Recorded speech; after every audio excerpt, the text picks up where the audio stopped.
సహోదరి సహోదరులారా, మీకు శుభవార్త. 2025 సంవత్సరంలో మొత్తం 365 అంశాలను మీతో పంచుకోబోతున్నాము. జనవరి 1వ తేదీ నుండి ప్రతిరోజు ఒక అంశము మరియు దానికి సంబంధించిన వాక్యమును పంచుకుంటాము. దయచేసి ఆ వాక్యములను వినండి, ధ్యానించండి మరియు ఆశీర్వదించబడండి. దయచేసి సబ్స్క్రైబ్ చేయండి మరియు మీ స్నేహితులతో పంచుకోండి. ధన్యవాదాలు.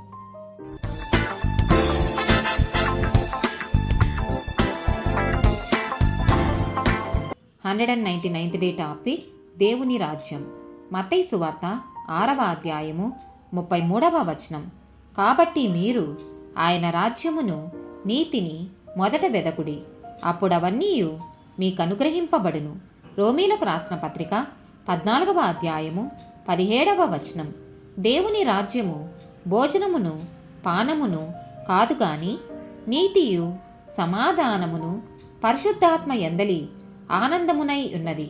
మొదటి కొరింథీయులకు రాసిన పత్రిక 4వ అధ్యాయము 20వ వచనం. దేవుని రాజ్యము మాటలతో కాదు, శక్తితోనే ఉన్నది. మార్కు సువార్త 1వ అధ్యాయము 15వ వచనము. కాలము సంపూర్ణమై ఉన్నది, దేవుని రాజ్యము సమీపించి ఉన్నది. మారుమనస్సు పొంది సువార్త నమ్ముడని చెప్పుచు దేవుని సువార్త ప్రకటించుచు గలిలయకు వచ్చెను. యోహాను సువార్త 3వ అధ్యాయము 3వ వచనం. అందుకు యేసు అతనితో, ఒకడు క్రొత్తగా జన్మించితేనే కాని అతడు దేవుని రాజ్యమును చూడలేడని నీతో నిశ్చయముగా చెప్పుచున్నానెను. మత్తయి సువార్త 13వ అధ్యాయము 31, 32 వచనాలు. ఆయన మరి ఒక ఉపమానము వారితో చెప్పెను.